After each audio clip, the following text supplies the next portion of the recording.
Welcome back to Turilla Talk, Episode 3. Once again, my name is Kelsey Jean-Baptiste.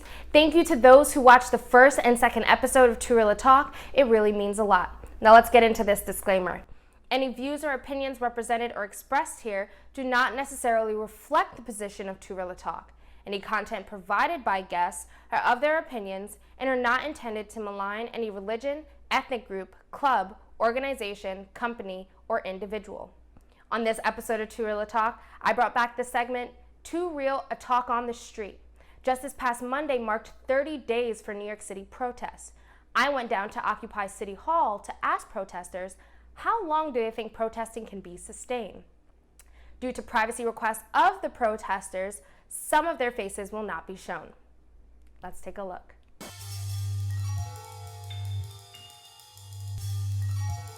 Well, I'm hoping it lasts as long as, the Montgomery bus boycott did. It's as long as, I guess, the boys in blue allow it. And they hold all the cards right now.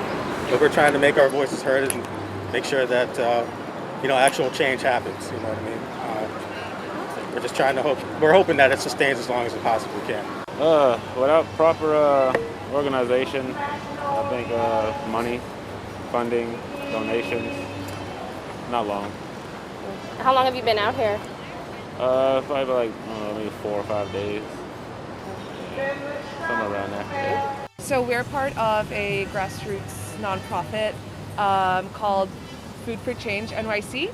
And we got the call from some of our group members that we desperately needed like snacks and waters out here. So kind of organized this morning. We got some donations over the past week. We put that towards, ice, water, snacks, keep people going, keep them energized. Yeah, and how long do you think protests can be sustained? I think as long as people aren't working, they're definitely going to be protesting at least. As long as we have the support of the people and we continue to get what we need to maintain this space, we can go as long as we get the support. And that... Right now we do have the level of the people. So we're looking at 72 hours right now because certain organizations have transitioned out, others are stepping in. So at this point we're at 72 more hours. We'll be here till Friday. Depending upon what type of funds we accumulate, what type of support we accumulate, determines how long we'll go. We're still trying to reach our demands, and we have other objectives.